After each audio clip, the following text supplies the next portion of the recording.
voudrais, à l'entame de mon propos, vous présenter mes excuses pour vous avoir invité, je crois que c'est la première fois, depuis 3 ans, de manière un peu, je ne veux pas dire que je n'aurais pas voulu causer ce désagrément à votre agenda. C'est ma responsabilité de ministre des Affaires étrangères de m'adresser à vous lorsque les circonstances l'imposent et lorsque la situation dans notre pays le commande. Je tiens à déclarer à l'entame de mon propos que ce pays n'est pas en crise. Nous ne sommes pas dans une situation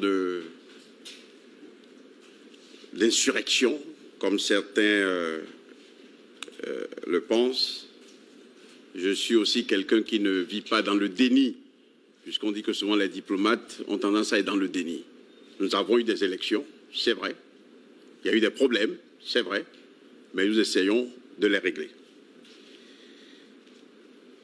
Je voudrais vous dire, mesdames et messieurs les ambassadeurs, que dans l'après-midi du 1er mai 2019, le quartier de Kadiaou à Cotonou a connu des violences perpétrées par un groupe de jeunes instrumentalisés qui ont tenté, après avoir affronté les forces de l'ordre, de provoquer les mêmes troubles au carrefour de l'Étoile Rouge et au quartier Védocor. Heureusement, les forces de l'ordre, respectant la consigne ferme du président de la République, qui est aussi le chef suprême des armées, consigne de ne faire usage d'aucune arme létale lorsque nous avons des manifestations dans notre pays, ont pu, malgré les projectiles de toute nature qui leur étaient lancés par les manifestants, contenir, après un petit moment, le mouvement. Il est évident que ces jeunes ont été instrumentalisés par des politiciens et probablement galvanisés par les appels à l'insurrection lancés par les anciens présidents Thomas Boni Yayi et Nicéphore Soglo. Ce rassemblement de jeunes n'avait rien de spontané puisqu'il est établi que plusieurs jeunes ont été acheminés sur Cotonou à cette fin et que l'ex-président Boni et ses partisans, Boni Yayi et ses partisans, ont fait courir le bruit d'une tentative d'arrestation ou d'enlèvement par les forces de l'ordre. L'ex-président est même apparu à son balcon pour haranguer cette foule, pour ceux qui ont pu voir les images des réseaux sociaux.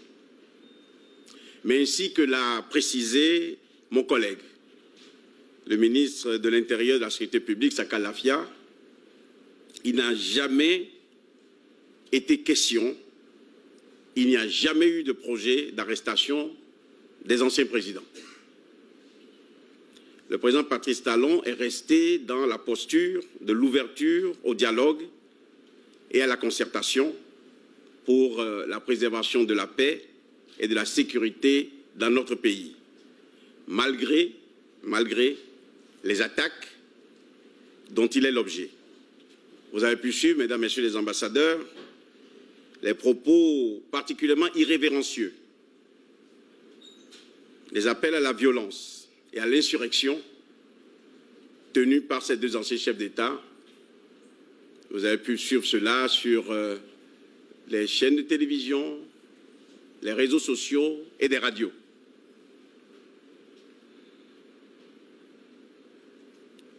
Vous avez également noté que 3 de nos anciens présidents du Parlement se sont sentis interpellés et sont intervenus pour s'indigner et rappeler à la raison ces 2 personnalités en leur indiquant que leur fonction antérieure leur faisait obligation d'être plutôt des sages de référence pour la nation. Les forces de l'ordre informaient de ce qu'une manifestation non autorisée allait s'ébranler à partir du domicile du président Yayi Boni et j'essaie de vous expliquer ce qui s'est passé exactement hier. C'était un jour férié. Ces forces de l'ordre qui ont eu cette information s'étaient positionnées sur l'avenue Inter-État perpendiculaire à la rue de la résidence de l'ex-président pour prévenir tout débordement et protéger nos compatriotes. Cela se justifiait par les actes de vandalisme qui ont été commis à Tchaourou et qui ont empêché le scrutin de se tenir dans les conditions idéales. Des actes d'incivisme et de vandalisme ont été commis, allant de la destruction d'édifices publics, d'entreprises et de biens privés. Nous avons noté que de paisibles citoyens et des étrangers circulant à bord de leurs véhicules ont reçu des projectiles lancés par ces délinquants. Mais je dois dire que la police a fait preuve d'un sang-froid et d'un professionnalisme et a pu empêcher la multiplication des foyers dans plusieurs quartiers de l'ouest de Cotonou. Aussi paradoxal que cela puisse apparaître, dans un quartier comme Akwakwa, à l'occasion du 1er mai, il y avait des manifestations organisées par des organisations de travailleurs qui célébraient cette journée-là. Et aucun incident n'a été donc observé de l'autre côté du pont. Des interpellations de ces jeunes délinquants, de certains de ces jeunes délinquants ont eu lieu et je suis convaincu que des informations judiciaires sont ouvertes. Autour de 23 h, le calme est revenu. La circulation sur les axes vandalisés et bloqués a été rétablie et nos citoyens ont pu continuer par circuler dans cette région de Cotonou.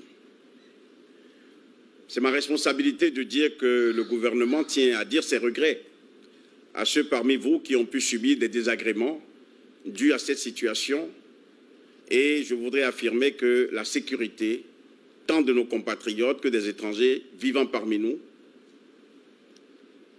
est assurée. Des dispositions supplémentaires sont prises par les forces de sécurité pour éviter la répétition de tels actes.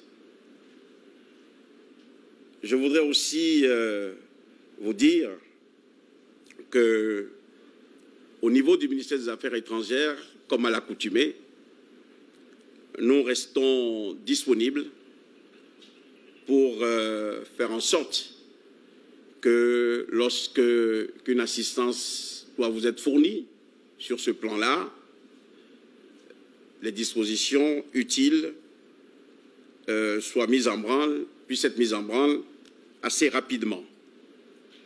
Vous avez tous les contacts de mon équipe, de mes collaborateurs, et ils sont totalement disposés à continuer à vous apporter cette assistance. Mais, en concluant mes propos, je voudrais saisir cette occasion pour rappeler à chacun de nous la responsabilité qui est la sienne. Responsabilité qui est la sienne dans son statut. La mienne, c'est de m'assurer que le gouvernement garantit les conditions idoines pour l'exercice de vos fonctions.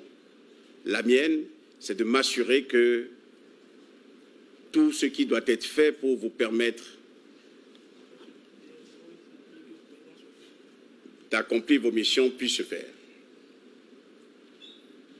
Mais je voulais dire que nous restons attentifs, comme par le passé, à la nécessité pour les uns et les autres de respecter les principes qui régissent la coopération entre un État et ses partenaires. C'est les principes que nous connaissons. C'est leur nécessité se fait sentir. Voilà, mesdames, messieurs les ambassadeurs, ce que je voudrais partager ce matin avec vous, puisque les conditions dans lesquelles les actions se sont... chefs de mission de coopération